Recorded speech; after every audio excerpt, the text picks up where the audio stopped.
आवाज उनकी जिन्हें फिक्र है देश की।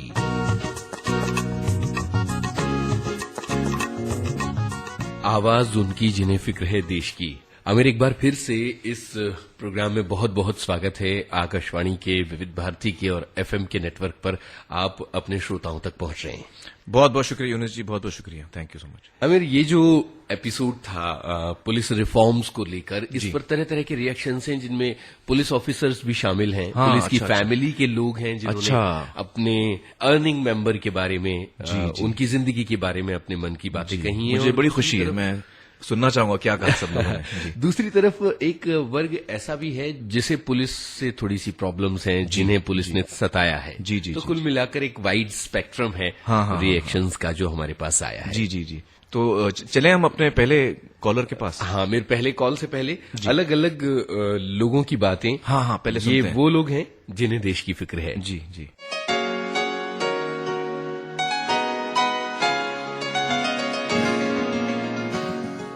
मेरा नाम रीता सोलंकी है। मुझे आमिर खान से यही बोलना है कि आपने जो कार्यक्रम चालू किया है सत्यमेव जयते, वो बहुत अच्छा है और जो कर रहे हैं वो लड़कियों के लिए वो बहुत अच्छी बात है।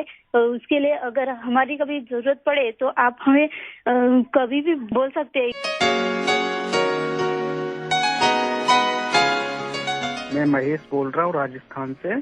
मैं सत्यमेव जयते की कदर करता हूँ, आमिर जी की कदर करता हूँ, जिन्होंने सोने की चिड़िया जैसे देश को फिर से दोबारा सोने की चिड़िया करने की सोचा है। मैं बहुत खुश हूँ और मैं पूरे हिंदुस्तान की जनता से यही अपील करूंगा कि सत्यमेव जयते से जुड़े।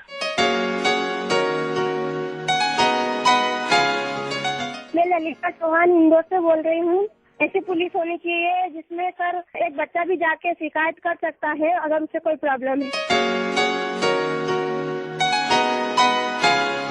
सर, मेरा नाम मनदीप मिश्रा है। मैं यूपी इलाहाबाद से बोल रहा हूँ और मैं सर से ये कहूँगा जो है कि मैं सर से बहुत इम्प्रेस हूँ जो है, और मैं मतलब कि एक तरह से भगवान से प्रे करूँगा कि आगे से हमारे इंडिया में ऐसे बहुत सारे लोग और भी आए जो कि मतलब कि ऐसी तरह तरह से अच्छी बातों से लोगों को इम्प्रेस करें और लोगों के अंदर जो है अच्छी भावनाओं का मतलब कि विस्तार करें। सर, मुजाहिद नाम है मेरा। मैं झारखंड में है, जमशेदपुर से तकरीबन 150 किलोमीटर अंदर एक छोटा सा कस्बा, वहीं से। उनसे ये कहना था कि आप बस इस प्रोग्राम को ऐसे ही चलाते रहिएगा। जो सीजन 1 मैंने पूरा देखा, सीजन 2 भी आएगा इंशाल्लाह, सीजन 3 और 4 भी उनको बोलिए कि वो लाते रहे। सत्यमेव जयते बहुत अच्छा लगता है देखना।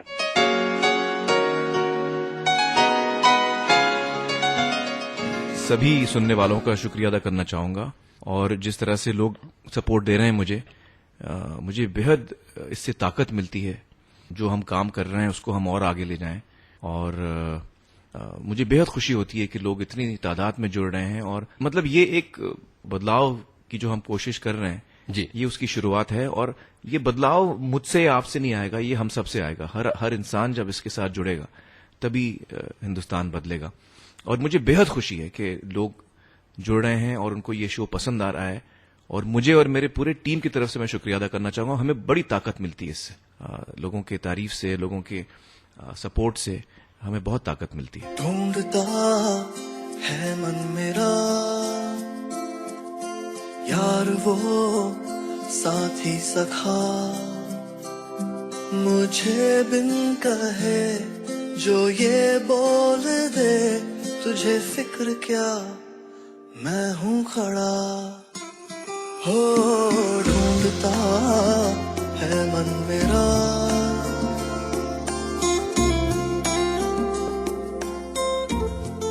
तो आमिर, अब पहले कॉल की तरफ बढ़ते हैं, सुनते हैं कि ये क्या कह रहे हैं। मैं Naveen Kumar ji, Raipur. I am teacher, blind teacher हूँ, पर सामान्य बच्चों को पढ़ाता हूँ। जो पुलिस के लिए बताया आमिर जी ने, उन्होंने ये बताया था कि माना पुलिस वालों को लगभग कठपुतली बना दिया गया है।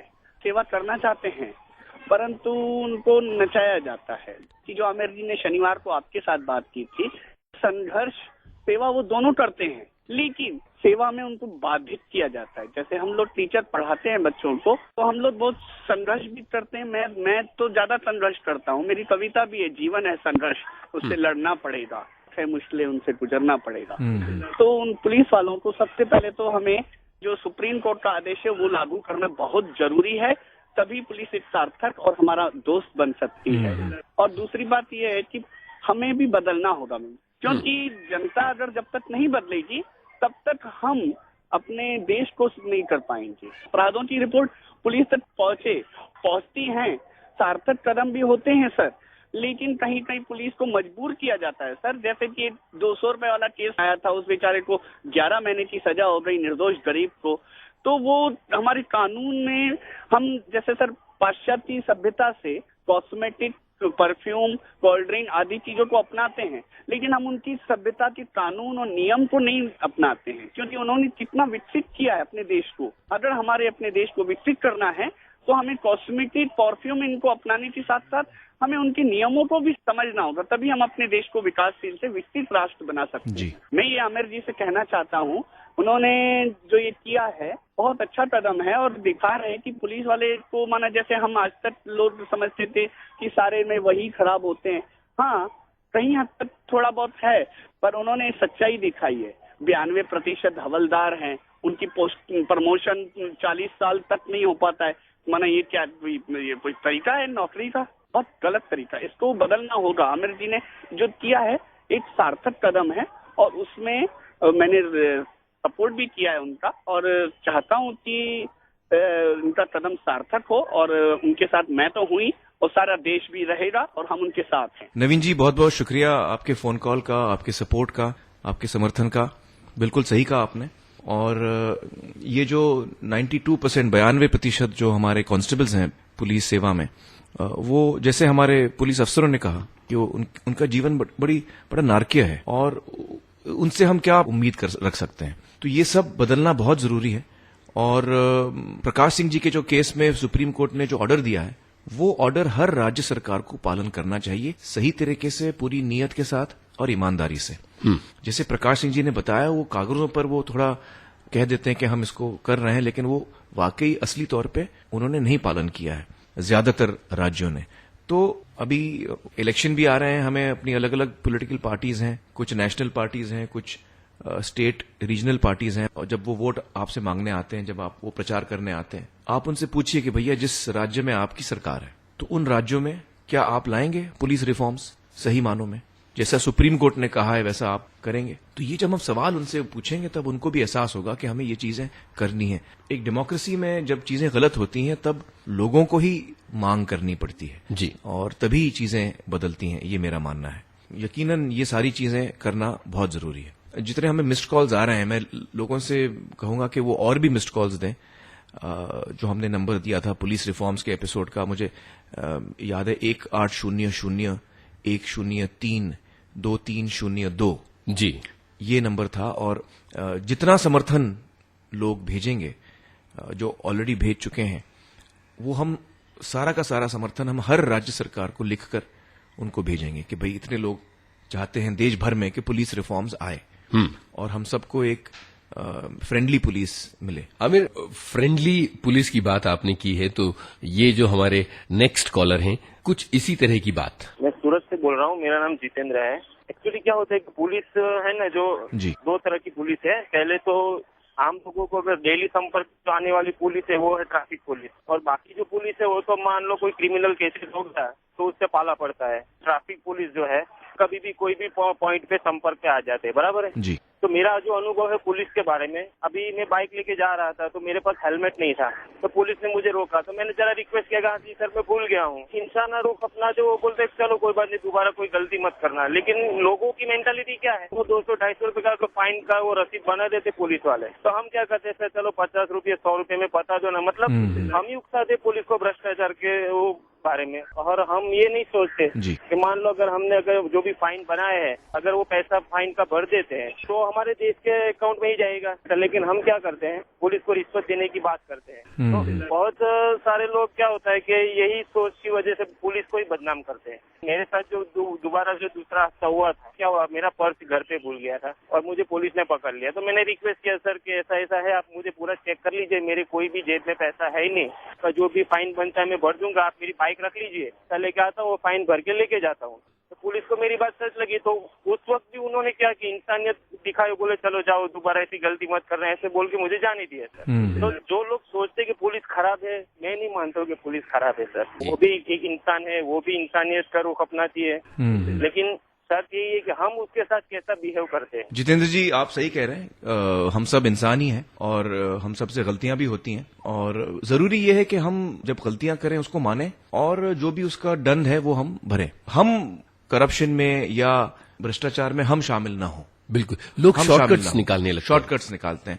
अगर आपसे गलती हो गई है तो आप उसको मानिए, ट्रैफिक पुलिस को बोलिए भैया आप मुझे फाइन करिए और बाकायदा मुझे रसीद दीजिए फाइन की, मैं फाइन भरूंगा। मेरे साथ ये हादसा हुआ है जी। मैं एक दफा जा रहा था ये सतारा की तरफ, और सड़क में ठीक से जानता नहीं था, तो मैं एक जगह ढूंढ रहा था, तो मुझे पुलिस चौकी सामने नजर आई, तो मैं पुलिस चौकी की तरफ बढ़ा। वहां पे एक क्रॉसिंग था, तो जब मैं पुलिस चौकी के बाहर रुका और मैंने उनसे पूछा कि मुझे ये रास्ता बताइए कहाँ का जाता है, तो पुलिस वाले ने कहा एक तो आप नो एंट्री में आ गए तो मैंने कहा मुझे पता नहीं था ये नो एंट्री है, मैं माफी चाहता हूं, तो आप ऐसा करिए, आप मुझसे फाइन ले लीजिए नो एंट्री का, जो मैंने गलती की है। तो दूसरे भी पुलिस वाले थे, हवलदार वहां पे खड़े थे, उन्होंने कहा नहीं कोई बात नहीं, जाने तो ऐसा गलती से हो गया। तो मैंने कहा नहीं, मैंने इंसिस्ट किया, मैंने कहा नहीं आप प्लीज मुझसे फाइन भरिए। कांस्टेबल मुझसे, जिसने पहली दफा मुझे कहा कि आप फाइन भरिए, तो बिल्कुल सही कहा उसने, गलत बात नहीं थी और बिल्कुल वो सही कह रहा है, तो मैंने उसको सपोर्ट किया। मैंने कहा नहीं आप बिल्कुल सही कह रहे हैं और आपको मुझसे फाइन लेना चाहिए, तो मैंने बाकायदा फाइन दिया। अब जब हम ही उनको बोलते हैं कि भाई आप एक काम करो, ये पैसे रख लो, ये कुछ कर लो, ये एक नियत की बात होती है। जब हम भी एज सिटीजन्स हम गलत काम नहीं करेंगे, या अगर हमसे गलती हुई है तो हम उसका जो जुर्माना है वो भरेंगे, तब ये मैसेज पूरे समाज में जाएगा। तो मेरा मानना है कि पुलिस वाले भी इंसान हैं और हमें उनको ऐसे नहीं देखना चाहिए कि वो कोई कहीं और से आए हैं, हम में से एक ही हैं वो, उनमें भी कमजोरियां हैं जैसे हम में हैं। बिल्कुल।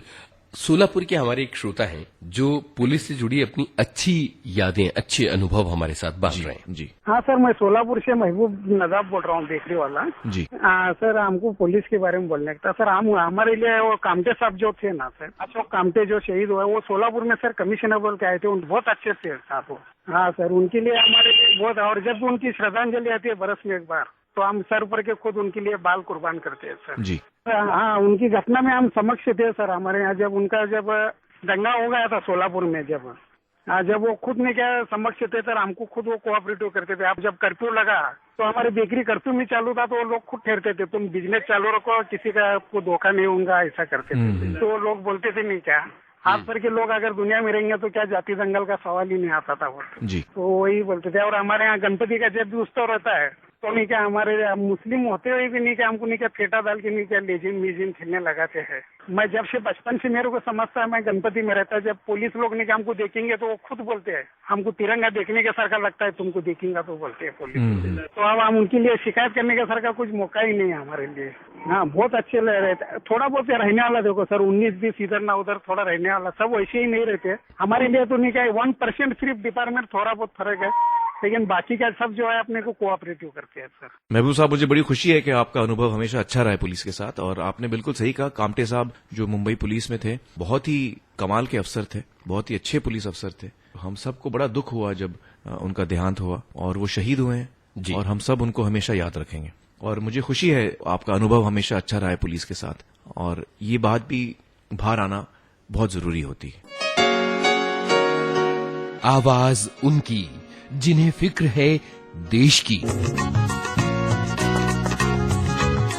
आमिर, हैदराबाद से एक लिसनर हैं, वो अपनी बड़ी अनूठी यादें बता रही हैं। अच्छा, मैं हैदराबाद से बोल रही हूँ जी। मेरे साथ कुछ नहीं हुआ, मेरे पापा हैं यूपी पुलिस में, मैं यूपी की रहने वाली हूँ, हैदराबाद में रहती हूँ।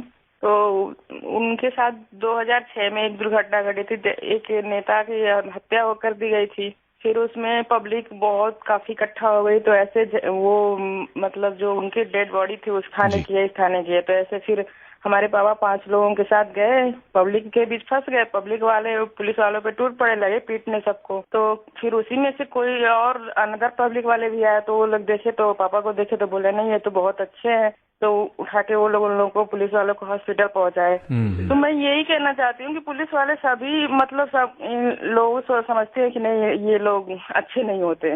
मैं यही कहना चाहती हूँ कि अच्छे होते हैं, उनकी भी फैमिली होती है, उनका भी रिस्पेक्ट करना चाहिए। वो लोग सच्ची भावना से देश की सेवा करते हैं, कभी दिन को दिन नहीं जानते, रात को रात नहीं समझते, हमेशा ड्यूटी के लिए तत्पर रहते हैं। भावना उनके प्रति अच्छा रखना चाहिए, पुलिस वालों के प्रति, वो भी तो इंसान है। स्तुति जी, आप बिल्कुल सही कह रही हैं। मैं लोगों को बताना चाहूंगा कि देश भर में, शायद केरल को छोड़ के सारे बाकी राज्यों में जो पुलिस कांस्टेबल की ड्यूटी होती है वो 24 घंटे की होती है जी। तो जब आप काम कर रहे हैं, आप 24 घंटे ड्यूटी पे हैं, तो ये तो इंसानियत के खिलाफ बात है। बिल्कुल। आपसे कोई कैसे फिर ठीक काम एक्सपेक्ट करेगा? और इतनी टफ लाइफ होती है पुलिस वालों की, तो हमें उस बात का एहसास होना जरूरी है। और बहुत सारे पुलिस वाले अच्छा भी काम करते हैं, तो ये हम सबको समझना बहुत जरूरी है। और अगर हम जमीनी हालात में तब्दीली लाना चाहते हैं, तो सिर्फ उनको कोसना या गलत कहना, उससे हम कह सकते हैं, बोल भी सकते हैं, लेकिन उससे कोई जमीनी हालत बदलेगी नहीं। ये बदलाव तभी आएगा जब हम समझें कि क्या क्या चीजें गलत हैं इस सिस्टम में, और फिर उन चीजों को हम करेक्ट करें। बिल्कुल। जैसे कि एक पुलिस रिफॉर्म हर राज्य में आना बहुत जरूरी है, इससे बहुत फर्क पड़ेगा। और दूसरा जो हमको समझ में आया कि जो केरल में हमने देखा कि जिस तरह से उन्होंने पुलिस का सिस्टम ही बदल दिया, और वहां पे उन्होंने कांस्टेबल को ताकत दी, और हर कांस्टेबल अपने बीट एरिया में हर परिवार से जाके मिलता है, अपने आप को इंट्रोड्यूस करता है, अपना सेल फोन नंबर देता है, बोलता है कि मैं आपका पुलिस वाला हूं, आपको कोई दिक्कत हो तो मुझे बताइए। तो जो एक पर्सनल कनेक्ट होता है फिर हर आदमी का अपने बीट कांस्टेबल के साथ, तो फिर चीजें बदलना शुरू होती हैं जी। और हम चाहते हैं कि फिर एक ऐसा समय आए जब हम बिल्कुल निडर हो जाएं पुलिस से, और पुलिस जब भी हमें कोई जरूरत पड़े, हम बच्चा भी पुलिस स्टेशन जा पाए बगैर कोई डर के। 2-3 चीजें मैं आपसे और कहना चाहूंगा यूनुस जी। एक तो ये कि हम सब चाहते हैं कि सेफ्टी हो, हम सब चाहते हैं कि गलत आदमी को हम पकड़ पाएं, या जो आदमी गलत काम कर रहा है उसके खिलाफ इंसाफ हो। लेकिन हम में से कोई भी फिर पुलिस की मदद नहीं करता। जब हमें विटनेस देना है, कोई गलत काम हुआ है, तो हम भी फिर आगे नहीं आते। हमको लगता है कौन पछड़े में पड़े, हमको लगता है कि यार कौन इस मामले में पड़े। तो जब आप नागरिक होकर पीछे हट रहे हैं, तो पुलिस को तो सपोर्ट चाहिए, वरना वो अकेले कैसे हर काम कर पाएगी। तो जब मैं कोई घटना देखता हूं और मैं उसका विटनेस हूं, तो मेरा फिर फर्ज बनता है कि मैं आगे आऊं और बोलूं कि हाँ, मैंने भी ये चीज देखी और मैंने ऐसे फलाना डमका ये हुआ मेरे आंखों के सामने। तो उनको भी सपोर्ट मिलता है कि फिर वो सही काम कर पाए। तो हमको अपना काम सही करना है, और ये जो सिस्टम में बदलाव लाना है, उसकी तरफ हमें कोशिश करनी चाहिए। बिल्कुल। आमिर, इस एपिसोड में हरियाणा का जिक्र हुआ था। जी जी। और हरियाणा से ही हमारी एक कॉलर हैं जो अपनी रिएक्शन दे रही हैं। मैं संजीव कुमारी हांसी, जिला हिसार, हरियाणा से बात कर रही हूँ। मेरा ब्रदर है, मुझसे 13 साल छोटा है वो। तो किसी कारणवश वो गुम हो गया था, मतलब घर से चला गया था। तो हमने उसकी FIR करवाई दर्ज, और वो 15 दिन के बाद हमें मिला। पुलिस वालों का जो रवैया था वो रूड था, और उसके पास टेलीफोन था। तो वो बीच बीच में कभी जैसे फोन ऑन करता, तो मैं और मेरी सिस्टर, हम 2 बहनें हैं, वी आर वेल एजुकेटेड, तो हम उसे बार बार मैसेज भेज रहे थे। तो उसका फोन ट्रेसिंग पे लगा दिया गया, लेकिन उस फोन का लोकेशन पुलिस वाले हमें 2 दिन बाद बताते थे। उनका जितना भी खर्चा रहा वो सब हमने उठाया। हम अपनी गाड़ी से गए, और उनको मतलब बाद में भी जैसे मिलने के बाद भी उन्होंने रिश्वत का कहा। हम SP DSP से भी मिलने के लिए गए, तो उन्होंने कहा कि यही एक ऐसा केस है जिसमें कि हम टाइमली कर रहे हैं। ये बीइंग ए फीमेल, तो उनको लगता है कि हाँ, ये मतलब गर्ल्स हैं और ये आ रही हैं, थाने में आ रही हैं, पुलिस व्यवहार अच्छा नहीं रहा उनका। तो सर मैं यही मतलब कहना चाहती हूँ कि पुलिस जहाँ भी है, जहाँ भी उन्हें हर्ट करने का मौका मिलता है वो करते हैं। और एड के लिए भी उन्होंने अपना टाई अप किया हुआ था न्यूज़पेपर वालों के साथ कि उस न्यूज़पेपर में ऐड देंगे तो हमें इतना पैसा मिल जाएगा। हम लोगों ने किसी दूसरे न्यूज़पेपर में ऐड देने की बात की, लेकिन पुलिस ने फोर्स करवा के किसी दूसरे पेपर में हमें ऐड दिलवा दी कि उस पेपर में आप ऐड दीजिए ताकि उनका कमीशन बन सके। सर मैं यही कहना चाहती हूँ कि पुलिस को, और खासकर हरियाणा की पुलिस को, अपना मतलब रवैया अगर वो बदलने के लिए अप्रोच करें और बदलें भी, तो मैं मानती हूँ थोड़ा ठीक रहेगा। क्योंकि हरियाणा में पुलिस जो फोर्स है वो बहुत है, उनको पब्लिक की हेल्प के लिए रिक्रूट किया जाता है, लेकिन मतलब लोगों के दिमाग में ये है कि पुलिस से दूर ही रहे तो अच्छा है। मतलब लोग डरते हैं कि हमारा कोई पुलिस केस ना हो जाए, क्योंकि पुलिस ज्यादा घसीटती है, मामले को ज्यादा पेचीदा बना देती है। तो मतलब ऐसा नहीं वो करे। संजीव कुमारी जी, जिस तरह से आपका बुरा अनुभव हुआ, मुझे दुख है ये सुनकर, और कई लोगों का ऐसा होता है। पुलिस के साथ हमारे सामने कई कहानियां आई जिसमें उनका अनुभव बुरा रहा पुलिस के साथ। मुझे दुख है इस बात का। बल्कि मैं तो ये कहूंगा कि इस वक्त हालात ऐसे हैं यूनुस जी कि अगर सोचिए कि अगर कोई सड़क है जिसपे 2 महिलाएं जा रही हैं और शाम हो चुकी है, अंधेरा हो चुका है और बारिश शुरू होती है और उस सड़क पे एक पुलिस स्टेशन है, चाय की दुकान है, रेस्टोरेंट है, टेलर की दुकान है और भी कई दुकानें हैं। आप किसी भी महिला से पूछ लीजिए, अगर इस सिचुएशन में वो सड़क पे चल रही हैं तो वो बारिश से बचने के लिए कहाँ रुकना चाहेंगी, पुलिस स्टेशन में या चाय की दुकान में या रेस्टोरेंट में? और इससे हमको पता चल जाएगा, इसके जवाब से हमको पता चल जाएगा कि हमारी पुलिस की स्थिति इस वक्त कैसी है, उनकी छवि कैसी है हम सबके मन में। और छवि ऐसी होनी चाहिए कि हमको बगैर कोई डर, बगैर कोई झिझक हम पुलिस स्टेशन में जाएं अगर हमें जरा सी भी जरूरत हो, और महिला जा सकें, बच्चे जा सकें। ऐसी सिचुएशन हमको लाना है हमारे देश में, और मुझे उम्मीद है कि एक दिन हम ऐसा भारत देखेंगे। जब हम सब उसकी तरफ कोशिश करेंगे तो ये यकीनन होगा। मेरा शहर हो या गाँव, महफूज धूप और छाँव, बादल हटे ये जुल्म के, वहाँ ऐसा पहरेदार हो। जिंदगी का रास्ता डर के रंग ना हो रंगा, वार मुझ पर जो कोई करे, एक हाथ हो आगे बढ़ा। ढूंढता है मन मेरा यार वो साथी सखा, मुझे बिन कहे जो ये बोल दे, तुझे फिक्र क्या मैं हूँ खड़ा। हो ढूंढता है मन मेरा। आमिर, दोनों तरह के अनुभव पुलिस से जुड़े हुए लोगों के पास हैं और उन्होंने हमारे साथ शेयर किए हैं। जहां एक तरफ ये संजीव कुमारी का अनुभव ठीक नहीं रहा, वहीं दूसरी तरफ हमारे जो अगले लिसनर हैं, दिल्ली पुलिस के साथ उनका बहुत अच्छा अनुभव रहा है जी, और वो आपसे उन्होंने शेयर किया। हाँ जी, मैं अशोक शर्मा बोल रहा हूँ भोपाल से जी। मैं दिल्ली परिवहन निगम में था, 1990 के आसपास वहाँ दिल्ली में था और 1996 में यहाँ आ गया था भोपाल में। तो मैं एक बार अपनी फैमिली के साथ रात में शादी से लौट रहा था और लगभग 12 साढ़े 12 बज गए थे। तो एक जगह है तिलक नगर दिल्ली में, तो वहां से मेरे को बस चेंज करना थी और वो नाइट सर्विस की बस थी और उसके पीछे हम भाग रहे थे। मेरे साथ मेरे 2 बच्चे थे, लेकिन वो बस वहां से चल पड़ी थी स्टैंड से। तो वहाँ पुलिस की पीसीआर खड़ी हुई थी, तो पुलिस की पीसीआर ने मेरे को देखा कि भाग रहे हैं, तो उन्होंने पूछा क्या बात है। तो मैंने कहा भैया वो हमारी बस निकल गई, तो मेरे को बस पकड़ना है। बोले कोई बात नहीं, आप हमारी जीप में बैठिए, हम आपको बस पकड़वा देंगे। तो वो मतलब इतने अच्छे लोग थे कि उन्होंने हमें जीप में बिठाया। वहाँ एक विकासपुरी जगह है, वहाँ जाके बस रुकवा के हमें बिठाया। तो मेरे हिसाब से तो पुलिस वालों की छवि वहाँ बहुत अच्छी है और बहुत हेल्पफुल है वहाँ पर। अशोक शर्मा जी का अच्छा अनुभव रहा, मुझे बड़ी खुशी है। और वो बिल्कुल सही कह रहे हैं, क्योंकि बहुत सारे पुलिस वाले जो हमारी तरह वो भी इंसान है, बहुत सारे पुलिस वाले हैं जो अच्छा काम करने की कोशिश करते हैं। और यही एक उदाहरण है एक अच्छे पुलिस कर्मी का, कि वो लोगों की सेवा करे, जहां जहां लोगों को उसकी मदद की जरूरत पड़े वो सेवा करे। और मुझे बड़ी खुशी है अशोक जी का अच्छा अनुभव रहा, और हम प्रार्थना करते हैं, दुआ करते हैं कि चीजें बदलें ताकि हम सबका अनुभव ऐसा रहे देश भर में। जी आमिर, एक सुपरिंटेंडेंट ऑफ पुलिस हैं सीतापुर के जी। उन्होंने अपनी बात कही है कि एक ईमानदार पुलिस अधिकारी की जिंदगी कितनी मुश्किल होती है, उसे किस तरह के चैलेंजेस का और प्रेशर्स का सामना करना पड़ता है। जी जी। डॉक्टर तहसीलदार सिंह। पुलिस अधीक्षक जनपद सीतापुर उत्तर प्रदेश में तैनात हूँ। 1982 बैच का पीपीएस अफसर हूँ, 2001 बैच का आईपीएस मुझे मिला है। मैंने भी वो तमाम चीजें फेस की है, खासतौर से जब मेरी नौकरी शुरू हुई थी। मैंने बांदा जनपद था उस समय का, पूरे देश में उसकी चर्चा थी। कहने को तो वो ये कहते थे कि हम सामंतशाही व्यवस्था का विरोध कर रहे हैं और जैसे आजकल नक्सल के लोग कर रहे हैं, लेकिन मैंने जो महसूस किया था उनका सारा का सारा कार्यक्रम राजनीतिक होता था।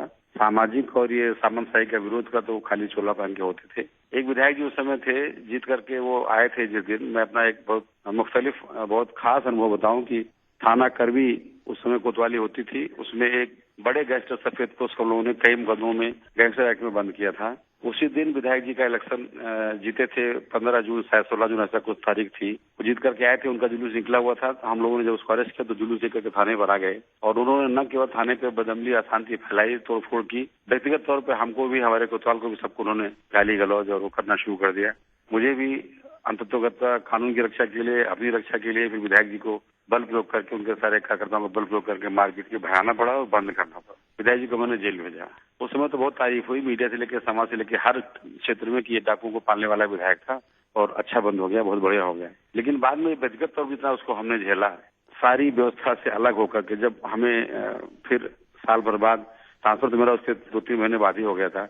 उन्होंने जेल में अनशन कर दिया, जब तक ट्रांसफर तहसीलदार सिंह का नहीं होगा मैं यहाँ से नहीं जाऊंगा, जेल में ही रहूंगा, ना मुझे मार डालेंगे वो। फिर मैं ट्रांसफर तो मामूली बात थी, ट्रांसफर मेरा जिला पुलिस में हो, तो ट्रांसफर से कोई हमको सजा नहीं दी गई। लेकिन उसके बाद हमको जो 1 साल 2 साल बाद सत्ता बदलने के बाद और झेलना पड़ा, वो मेरे जीवन का अत्यंत कटु अनुभव था। मुझे लगा कि अगर एक ईमानदार अधिकारी, एक ईमानदारी से काम करने वाला अधिकारी एक गैंगस्टर को बंद करे तो पुलिस के लिए बड़ा मुश्किल होता है उसमें न्याय कर पाना। और ये रोजमर्रा की दिक्कत है, ये कोई नहीं पूछता, ये कोई नहीं कहता। 20 साल पहले मुझे याद है, पर लोग कहते थे कि देख लो जो सही हो ऑन मेरिट कर देना, वो चीज धीरे धीरे खत्म हो रही, गलत बात के साथ देने की बात आ गई है।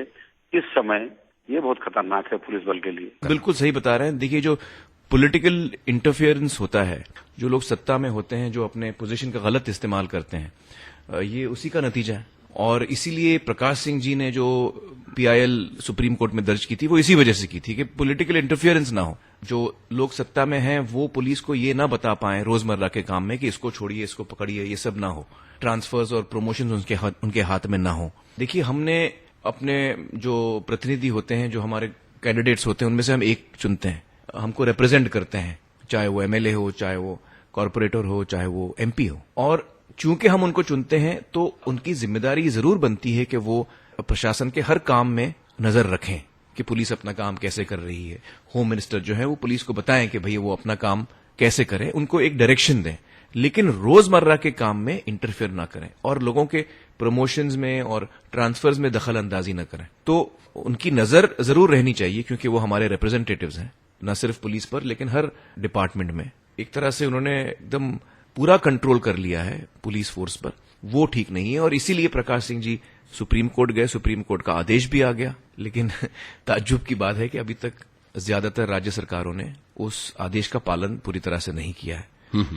तो ये बड़ी दुख की बात है, बहुत ही दुख की बात है। और इसमें तब्दीली तभी आएगी, मेरा ये मानना है, जब लोग डिमांड करेंगे कि हमें ये चाहिए, पुलिस रिफॉर्म्स सही तरीके के हमें चाहिए। तो इसमें सुप्रीम कोर्ट को भी सख्त कदम उठाने चाहिए, ये मेरा ये मानना है जी। और लोगों को बड़ा दबाव डालना चाहिए राज्य सरकारों पर कि पुलिस रिफॉर्म्स लेकर आए वो।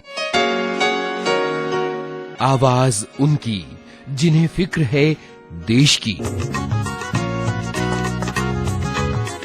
आमिर, एक पुलिस कर्मचारी के परिवार की क्या राय होती है अपने घर के सदस्य की नौकरी के बारे में, और वो क्या कुछ देखता है जी। एक बेटा अपने पिता के बारे में बड़ी जज्बाती बात कह रहा है जी, जी, जी। ये एक पुलिस कर्मचारी का बेटा है, सुनते हैं। सर, मेरा नाम विकास कुमार है और मैं अभी दिल्ली में रहता हूँ। एक प्रिंट मैगजीन के साथ जुड़ा हुआ हूँ बतौर जर्नलिस्ट, और मेरे सब बड़े अनुभव हैं इस तरीके के। मेरे पिताजी पुलिस में थे, 2 साल उनकी नौकरी बची है।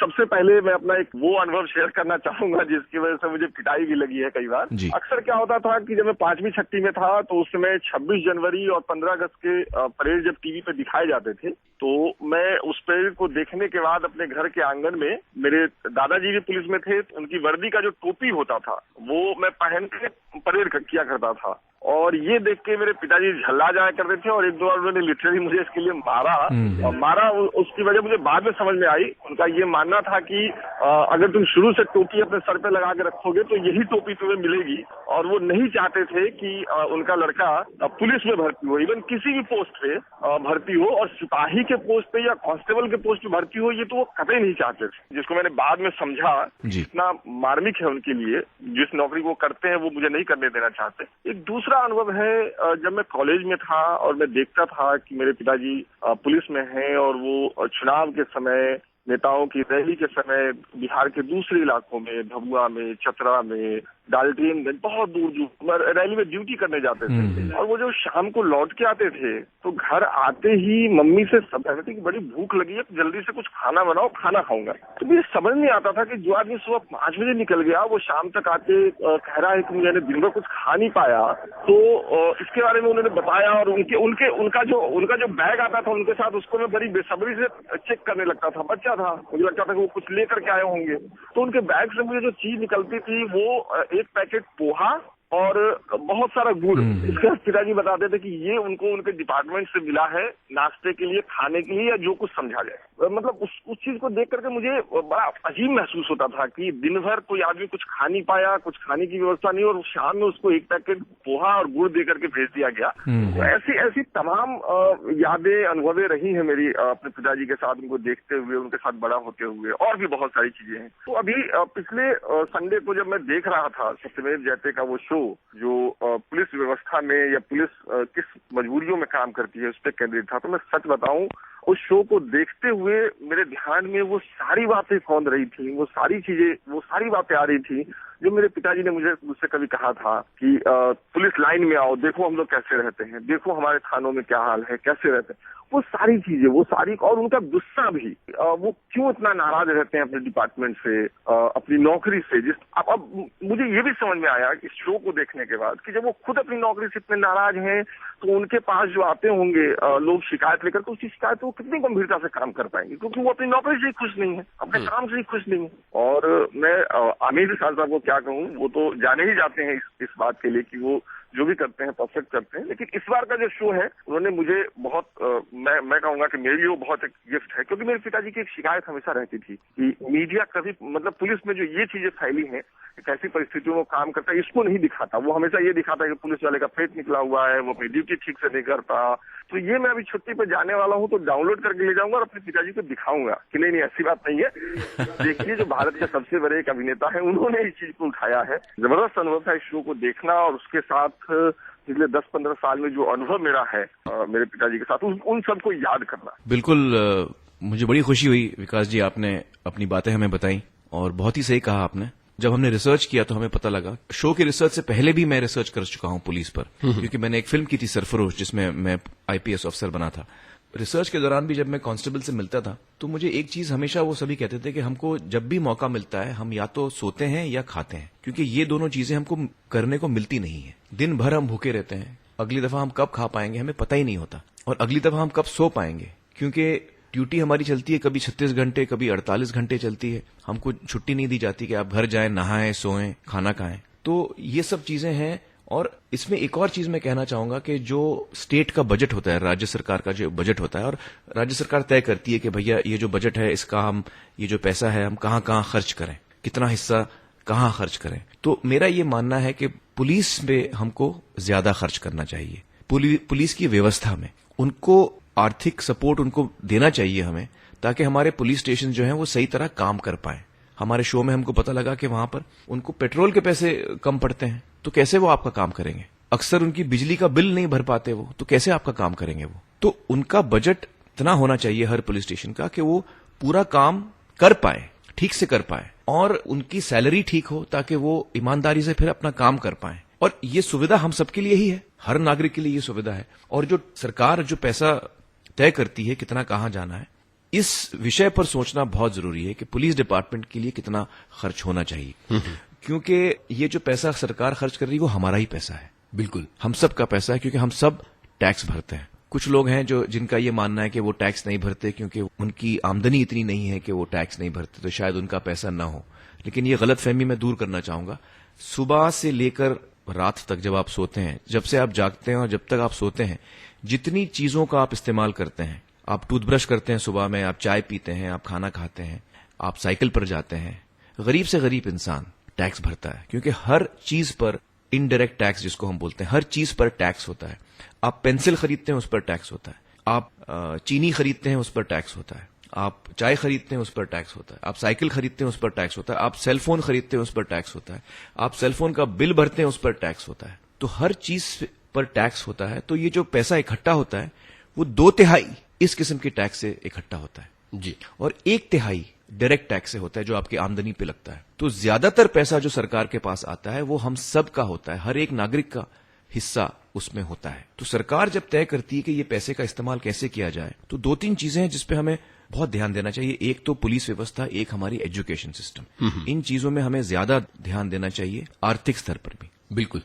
आमिर, नरेंद्र हैं बैतूल मध्य प्रदेश के, ये पुलिस से खासी नाराज हैं, जरा सुनते हैं इनकी बात। हाँ जी, मैं नरेंद्र पाल बोल रहा हूँ, बैतूल से बोल रहा हूँ। हाँ जी, ये जो सब्जेक्ट रखे हैं उसके लिए तो मैं बहुत बहुत धन्यवाद देता हूँ आमिर खान जी को। और पुलिस की जो हमारे यहाँ जो सेवा है, जो देखने में आती है अक्सर, पुलिस वाले भेदभावपूर्ण कार्रवाई करते हैं। जैसे अगर एक गाड़ी है, मैं बता रहा हूँ एक उदाहरण, नो पार्किंग में खड़ी है 2 गाड़ियां, एक प्रेस लिखा है जिसपे पुलिस लिखा है और साइड में जिसपे कुछ नहीं लिखा है, तो वो नो पार्किंग वाली गाड़ियों में से वो पुलिस की छोड़ देंगे, प्रेस की छोड़ देंगे, जो आजू बाजू जो गाड़ियां खड़ी है वो उठा लेते हैं। तो ये कार्रवाई जो होती है पुलिस के द्वारा, तो इस प्रकार से भेदभावपूर्ण की जाती है जो भी गलत काम होते हैं, तो ये पुलिस के ही संरक्षण में होते हैं। अगर हम पुलिस के आदमी हैं तो पुलिस वाले हमें कुछ नहीं करेंगे, या किसी हम राजनेता के करीबी हैं तो हमारा कोई कुछ नहीं करेगा। और अगर हम नहीं है किसी के, तो हमारे ऊपर कोई अगर गलत भी बोलेगा, गलत भी आरोप लगाएगा, तो पुलिस वाले तुरंत कार्रवाई करेंगे। नरेंद्र जी सही कह रहे हैं, ऐसा कई दफा हम भी देखते हैं। और इसका इलाज यही है कि हम राज्य सरकारों पर दबाव डालें कि वो पुलिस रिफॉर्म्स लाएं, और हम नागरिक होने के नाते हम पुलिस के साथ इज्जत से पेश आएं। पुलिस वाले भी इंसान हैं, वो भी, हर आदमी अच्छा काम करना चाहता है, मेरा तो ये मानना है यूनुस जी। कोई आदमी ऐसा नहीं है जो चाहता है कि वो बदनाम हो या गलत काम करे, लोग उसकी इज्जत ना करें। हम सब प्यार चाहते हैं, हम सब इज्जत चाहते हैं। तो हमें राज्य सरकार पे तो दबाव डालना ही चाहिए कि वो पुलिस रिफॉर्म्स लाएं, ज्यादा खर्च करें पुलिस व्यवस्था पर, लेकिन उसके साथ साथ हमें अपना व्यवहार जो है पुलिस के साथ अच्छा रखना चाहिए, उसमें डर ना हो। वो भी एक इंसान है, और आप जब वो गलत काम कर रहा है तो आप उससे कहिए प्यार से कि आप ऐसा गलत काम ना करें, क्योंकि हम सब जो हैं पीछे हट जाते हैं कि यार एक आदमी अकेला लड़ रहा है, हम उसकी तकलीफ को नहीं समझते। तो हम जब समाज एक आदमी जो सही कर रहा है उसके पीछे सपोर्ट में आता है, तो फिर व्यवस्था भी बदलती है। आवाज उनकी जिन्हें फिक्र है देश की। आमिर एक इन्वेस्टिगेटिव जर्नलिस्ट हैं प्रियंका, जिन्होंने हाल ही में 3 आर्टिकल की एक सीरीज लिखी है जो पुलिस डिपार्टमेंट में अलग अलग कैडर की महिलाओं की स्थिति पर है।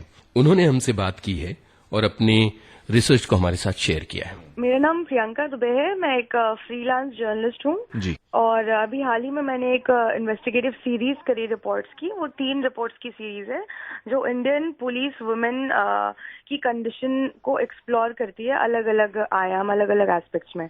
उन 3 किश्तों की सीरीज में जो पहली स्टोरी थी उसमें लातेहार नाम का एक डिस्ट्रिक्ट है झारखंड में, जहाँ पर पिछले साल अगस्त में एक पुलिस वुमेन, एक कांस्टेबल थी जिनका गैंग रेप हुआ था, उनकी स्टोरी है वो। तो वो स्टोरी पूरी तरीके से ये बताती है कि जो महिलाएं पुलिस में हैं, जब वो सेक्सुअल वायलेंस का शिकार होती हैं, तो वो किस तरीके से ऑन पेपर तो पूरा का पूरा ऑर्गेनाइजेशन, पुलिस डिपार्टमेंट जो पीड़िता है उसका समर्थन कर रहा है, क्योंकि मीडिया का इतना प्रेशर भी है, बात बाहर भी आ चुकी है, तो वो सिक्योरिटी मांग रही है, तो सिक्योरिटी दी गई है, पुलिस कैंपस में घर भी दिया गया है।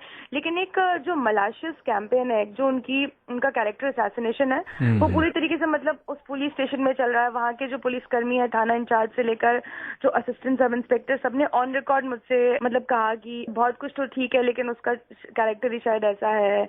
उनका कहना था कि महिला जो पुलिसकर्मी होती हैं उनको निकाल देना चाहिए पुलिस से, क्योंकि ये बोझ होती हैं हमारे ऊपर और ये कुछ करती नहीं है, हमारे बराबर की तनख्वाह पाती हैं और शोपीस की तरह रहती हैं। उल्टा जब भी हमें धरनों पर या प्रोटेस्ट में इनको ले जाना पड़ता है तो हमें अपने काम करने के साथ साथ इनका भी ध्यान रखना पड़ता है। इनको गार्ड करो, इनको एस्कॉर्ट करो, देखभाल करो, टॉयलेट्स वगैरह के लिए परेशानी होती है। तो ये जो वुमेन फोर्स है पुलिस में, वो एक एडिशनल बर्डन हो जाता है बजाय इसके कि हमारा साथ दे। तो उससे ज्यादा जो मुझे ऑफेंसिव लगा वो ये था कि उन्होंने खुलकर ये भी कहा कि ये जो महिलाएं होती हैं, इनके पुलिस में होने से, उन्होंने कहा कहा कि हमें डिस्ट्रैक्शन होता है, ये आती है तो कुछ अनुकंपा नियुक्ति पर। एक बात बहुत गौर करने वाली है कि जो कांस्टेबलरी है, जो कांस्टेबल जोन में बहुत बड़ी तादाद ऐसी महिलाओं की जो अनुकंपा नियुक्ति पर अपॉइंट होती हैं, क्योंकि कॉन्फ्लिक्ट में और काम ड्यूटी के दौरान बहुत सारे पुलिस वाले मारे जाते हैं जिनकी पत्नियों को फिर अपॉइंटमेंट मिलता है। उन्होंने सीधे सीधे कहा कि हमें डिस्ट्रैक्शन होता है, हम लोग अनकंफर्टेबल हो जाते हैं। और जो महिला जिसका गैंगरेप हुआ था लातेहार में, तो उसने अपनी बात रखी, जैसे एक आम औरत के साथ अगर रेप होता है या बलात्कार होता है तो वो अपनी शिकायत दर्ज करा सकती है, लेकिन मैं क्योंकि खुद पुलिस में हूँ तो मैं क्रिटिसाइज भी नहीं कर सकती, क्योंकि इंटरनल प्रेशर रहता है। डीआईजी साहब ने तो मुझसे एक दिन कहा था कि मैं तुम्हें सस्पेंड कर दूंगा क्योंकि तुम पुलिस में होकर अपनी सुरक्षा नहीं कर पाई। मैं कैसे करती अपनी सुरक्षा बताइए, मुझे आज तक पिस्टल तो कभी पकड़ाई नहीं गई। सब इंस्पेक्टर्स, डीएसपीज और आईजी रैंक तक के ऑफिसर्स से मैंने बात करी अक्रॉस क्लास। ऐसे भी मामले निकले जिसमें डीएसपीज है, आईजी रैंक के ऑफिसर्स हैं, सब इंस्पेक्टर्स हैं और अपने घरों में अब्यूज हो रहा है, उनके साथ फिजिकल अब्यूज हो रहा है। और दूसरी बात, जो मतलब 4 स्टेट्स में अक्रॉस काम कर बहुत सारी महिला पुलिस कर्मियों से बात करने पर मुझको समझ में आई, सबने एक सुर में शिकायत करी कि हमें बराबरी से नहीं देखा जाता। कि जब प्रमोशंस की बात आती है तो सब इंस्पेक्टर्स कई सारी थी जिन्होंने कहा कि हम जान लगा के काम कर लें, कुछ भी इन्वेस्टिगेशन कर लें, कितनी भी मेहनत कर लें, लेकिन जब थाना इंचार्ज बनाने की बात आएगी तो हमारे जो साहब है, जो सीनियर है, वो हमेशा हमारा जो मेल काउंटर पार्ट है उसी को तरजीह देते हैं। और लाइन ये होती है कि लेडीज है, पता नहीं कर पाएगी या नहीं कर पाएगी। महिलाएं अपने घर में अब्यूज का शिकार हो रही हैं, अपने पुलिस दफ्तर में अब्यूज का शिकार हो रही हैं, जेंडर बायस का शिकार हो रही हैं। ये सारी चीजें दिक्कतें, इस वजह से बहुत जरूरी है कि हम अपनी पुलिस फोर्स में और जो बॉर्डर फोर्स है सब में महिलाओं की तादाद को कम से कम 33% करें, जो अभी सिर्फ 5.3% है, शायद उनका कोई एग्जिस्टेंस ही नहीं है। प्रियंका जी की बात से मैं सहमत हूं, और ये जो बात रखी हमारे सामने प्रियंका जी ने, इससे ये बात एक बार फिर साफ होती है कि किस तरह हमारा जो पेट्रियार्कल थिंकिंग है, हम सब का, मर्दों का और औरतों का भी, ये जो सोच है हमारी, जब ये जाएगी तभी ये चीजें, ये उसका उदाहरण है एक्चुअली, चाहे ये पुलिस फोर्स में हो, चाहे ये किसी और डिपार्टमेंट में हो। हमारे शो पर जो पूर्व डीजी रह चुके हैं केरल के पुन्नुस साहब, उन्होंने कहा कि बहुत अच्छी बात कही उन्होंने कहा कि जब पुलिस फोर्स में, पुलिस सेवा में 33% महिलाएं होंगी, और उन्होंने कहा कि जब इस देश की माएं पुलिस स्टेशन में होंगी पुलिस कर्मी बनकर, तब सही मानों में ये देश बदलेगा। और इतनी अच्छी बात कही उन्होंने। तो मेरा भी ये मानना है कि पुलिस में महिलाओं की संख्या बढ़नी चाहिए, 30% होनी चाहिए, 33% होनी चाहिए। और ये जो सोच है हमारी पेट्रियार्कल थिंकिंग, इसको हमें अपने मन से, अपने दिल से, अपने दिमाग से निकालने की बहुत जरूरत है, बहुत जरूरत है। आमिर, बहुत सारे लोगों ने ईमेल किए हैं इस प्रोग्राम के लिए, और अलग अलग तरह के उनके रिएक्शंस हैं, अलग अलग तरह के उनके एक्सपीरियंसेस हैं। जयंत कर्णिक हैं, यवतमाल के हैं। ये लिखते हैं कि यवतमाल में जो पानी का मीटर है वो पीतल का होता है और उसका चोरी होना आम बात है। नया मीटर लगवाने के लिए पुलिस रिपोर्ट की एक कॉपी सबमिट करना जरूरी होता है। तो पुलिस रिपोर्ट तो छोड़िए, शिकायत दर्ज करने के लिए तैयार नहीं होती, और शिकायत में मीटर चोरी हो गया की जगह लिखती है मीटर गुम गया। और शिकायत की कॉपी नागरिकों को नहीं मिलती। नए मीटर और प्लम्बिंग वगैरह का खर्चा ग्राहकों को करना पड़ता है। पुलिस इन चोरियों को रोक सकती है। पुलिस को पता है कि मीटर कौन चोरी करता है और कहां बेचे जाते हैं, लेकिन कुछ होता नहीं। मेरा मोबाइल चोरी हो गया, रिपोर्ट में चोरी हुआ नहीं लिखा गया, लिखा गया गुम हो गया। और जब वो रिपोर्ट लिखवा रहे थे तो कच्ची रिपोर्ट लिखने के लिए भी उन्हें अपने एक पुलिस ऑफिसर रिश्तेदार के नाम का इस्तेमाल करना पड़ा। फिर वो जब मोबाइल कंपनी के पास गए कि मेरा नंबर ट्रैक कर दिया जाए, पता चले कि वो खोया हुआ मोबाइल कहाँ है, तो इस कंपनी के जनरल मैनेजर या इस बड़े रैंक के किसी अफसर ने कहा, आप क्यों फिजूल वक्त बर्बाद कर रहे हैं, मेरा खुद का मोबाइल 3 दिन पहले चोरी हो गया था। आप भूल जाइए, वो मिलने वाला नहीं है। तो ये वाकया बहुत अहमियत वाला है। ये कहते हैं कि कई तरह की खामियों की एक बड़ी मिसाल है। हाँ, नहीं सही कह रहे हैं वो। और देखिए, इसमें वो बिल्कुल सही कह रहे हैं कि कई दफा पुलिस वालों को पता होता है कि क्या हो रहा है, उसको रोक भी सकते हैं। जो लोग उसके पीछे हैं उनके खिलाफ वो कार्रवाई नहीं करते, और अक्सर उसकी वजह ये होती है कि वो लोग कहीं ना कहीं कुछ ऐसे लोगों के साथ जुड़े हुए हैं, रूलिंग पार्टी के साथ रिश्ता रखते हैं। तो रूलिंग पार्टी जो है वो अपने लोगों को बचाती है, अपने जो लोग हैं जो गलत काम कर रहे हैं उनको पुलिस के चंगुल में से छुड़वाती है। तो ये तभी बदलेगा जब प्रकाश सिंह जी का जो PIL है, जो सुप्रीम कोर्ट ने जिस पे आदेश दिए हैं, उसका पालन हो, तब ही ये बदलेगा। जो इंटरफियरेंस है पॉलिटिकल क्लास का पुलिस के मामले में, पुलिस के काम में जब वो बदलेगा तभी ये चीजें बदलेंगी। क्योंकि एक पुलिस वाले का काम है कि कानून की रक्षा करना, और इस वक्त स्थिति ऐसी है कि उसे रिपोर्ट करना पड़ता है, काम करना पड़ता है इस तरीके से जो उसके पॉलिटिकल बॉसेस चाहें, न कि जनता चाहे। तो जनता की खुशी को सामने न रख के या कानून को सामने न रख के उन्हें अपने पॉलिटिकल बॉसेस के बारे में सोचना पड़ता है, और उनके कहे मुताबिक वो फिर काम करते हैं। बिल्कुल। तो फिर ये सारी दिक्कतें आती हैं। आवाज उनकी जिन्हें फिक्र है देश की।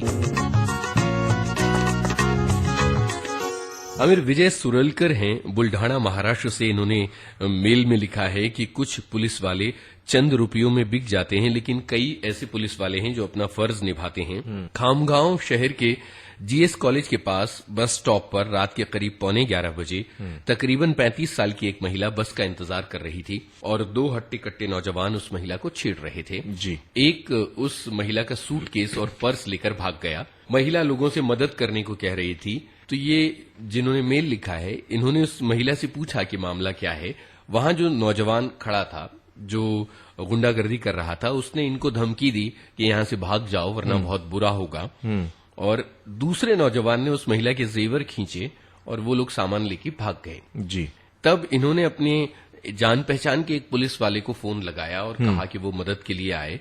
तो वो गांव से बाहर था। उसने स्थानीय थाने को खबर की और 8 मिनट में एक पुलिस वाला मोटरसाइकिल लेकर पहुंचा। बदमाश ने पुलिस वाले पर चाकू से वार किया। 20 मिनट तक संघर्ष चला। इस दौरान पुलिस की गाड़ी पहुंची। एक बदमाश भाग गया, एक को पुलिस ने पकड़ा। ये जो जख्मी पुलिस वाले थे, इनका नाम था महादेव पाटिल। इनको 13 टांके लगे। बाद में उस महिला को पुलिस ने ही उसके घर तक पहुंचाया। जी जी। ये घटना इन्होंने हमारे साथ शेयर की है। जी हाँ, जी हाँ। देखिए, ये एक उदाहरण है कि पुलिस ने अपना काम किया, अच्छी तरह किया, और विजय ने भी बहुत हिम्मत दिखाई कि उन्होंने उस महिला की मदद की, और हम सबको ऐसा करना चाहिए। हम अक्सर देखते हैं कि कोई महिला सड़क पे मदद मांगती है तो हम सब मुंह फेर के चले जाते हैं या हम उसकी मदद के लिए सामने नहीं आते। तो ये चीज बदलनी होगी हमको। बिल्कुल। ये सोच हमको बदलनी होगी। हमारे मन में एक हिम्मत आनी चाहिए। हम उस महिला को बचाएं, उसकी मदद करें, तभी ये चीजें बदलेंगी। अगर हम ऐसे खड़े रह के देखते रहेंगे तो अगले दिन ये चीज हमारे साथ हो सकती है या हमारे परिवार की किसी महिला के साथ हो सकती है। ऐ दोस्त मेरे सोच तू, डर से है कब कहाँ दिल जुड़े, ज़मी सनी हो खौफ से तब उगती है सिर्फ नफरतें। मीठी होंगी बोलियां, बदलेगा जब मन तेरा, छट जाएंगी उदासियां, खुशियों से होगा दिल भरा। ढूंढता है मन मेरा यार वो साथी सखा, मुझे बिन कहे जो ये बोल दे, तुझे फिक्र क्या मैं हूँ खड़ा। हो ढूंढता है मन मेरा।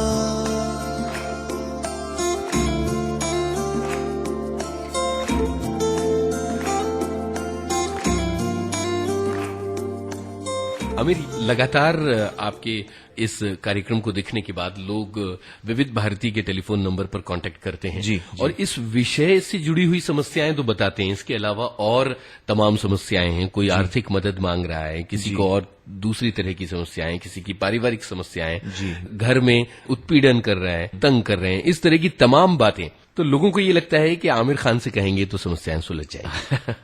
नहीं, दरअसल मैं आपको बताऊं कि ये बिल्कुल सही नहीं है कि मैं हर समस्या का हल निकाल सकता हूं। काश कि मैं ऐसा कर पाता, लेकिन यकीनन मेरे दिल में वो भावना है, वो जज्बात हैं कि मैं चाहता हूं कि हमारा देश जो है वो एक दिन ऐसा देश बने जहां पे लोगों को अपने आप न्याय मिले, और वो न्याय के लिए यहां से वहां भागे ना। उसके लिए मैं अपनी तरफ से पूरी कोशिश कर रहा हूं, और ऐसे मुद्दे उठाकर मैं लोगों को जागरूक करने की कोशिश कर रहा हूं। क्योंकि मेरा ये मानना है, अक्सर लोग मुझे पूछते हैं कि आप क्या पॉलिटिक्स में आ रहे हैं। मैं पॉलिटिक्स में बिल्कुल नहीं आ रहा हूं और ना मैं कभी आऊंगा।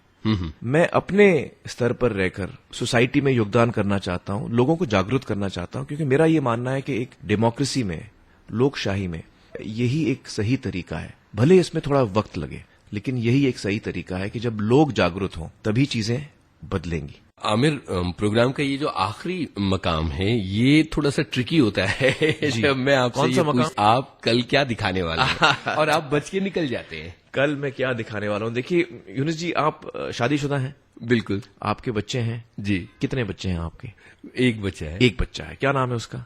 उसका नाम अक्षर है। अक्षर। तो अक्षर से कहिएगा कि वो कल का शो जरूर देखे। जी। बस इतने ही हिंट मैं दूंगा आपको। हिंट ये है कि सारे बच्चों को मैं बताऊंगा कल का शो जरूर देखें, क्योंकि उस शो में मैंने मम्मी डैडी के लिए कुछ होमवर्क बताया जो मम्मी डैडी को करना है। तो बच्चों का एक ही काम है कि वो शो देखें और मम्मी डैडी से वो होमवर्क करवाएं। मम्मी डैडी जब पूछते हैं बच्चों से कि भैया बेटा होमवर्क किया, तो मैं चाहता हूं कि अक्षर आपको पूछे कि आमिर अंकल ने जो आपको होमवर्क दिया है वो आपने किया? जी। तो ये मेरा हिंट है कल के प्रोग्राम के लिए। आमिर, आज से लेकर कल प्रोग्राम शुरू होने तक हम ये सोचते रहेंगे कि ये होमवर्क क्या है जी। और हमारे सारे सुनने वाले, और वो ऐसा होमवर्क है जिससे ये देश बदल सकता है। जी। बहुत ही बड़े स्तर पर हमारी और आपकी जिंदगी बदल सकती है, देश बदल सकता है। तो बहुत ही जरूरी और छोटा होमवर्क है, ज्यादा मुश्किल भी नहीं, बहुत ही आसान है। आमिर, ये हिंट तो मिल गई और अब हम अपने सुनने वालों को ये भी हिंट दे कि इस एपिसोड को देखने के बाद वो अपने अगर एक्सपीरियंसेस और रिएक्शंस शेयर करना चाहते हैं। जी, जरूर वो फोन करें।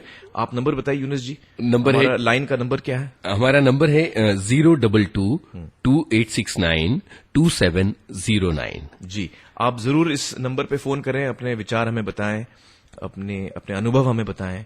हम सुनने के लिए बेताब है। बिल्कुल। और जो लोग फोन नहीं कर पाते वो ईमेल कर सकते हैं जी AIRAmirkhan@gmail.com पर। जी। तो आमिर, वक्त दिया आपने और अपनी बातें हमसे कहीं, बहुत बहुत शुक्रिया। अगले हफ्ते फिर मिलेंगे उस शो में जिसका मैं एक नाम बार है... फिर सभी सुनने वालों का, AIR के सुनने वालों का, विविध भारती और FM के सुनने वालों का, कि वो हमारा शो देखते हैं और इतने जज्बाती तौर पे वो जुड़ते हैं और अपने स्तर पे हर आदमी को बदलाव लाना है, चेंज लाना है, अपने छोटे छोटे कदम लेकर, और तभी ये देश बदलेगा। बहुत बहुत शुक्रिया आमिर।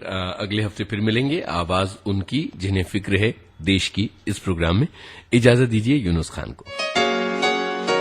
इस कार्यक्रम के रिकॉर्डिंग इंजीनियर JT महाजन और प्रदीप शिंदे, तकनीकी संयोजन दिलीप कुलकर्णी, संपादन एवं निर्माण यूनुस खान, प्रस्तुतकर्ता विजय दीपक छिब्बर। ये कार्यक्रम विविध भारती मुंबई में तैयार किया गया। आवाज उनकी जिन्हें फिक्र है देश की।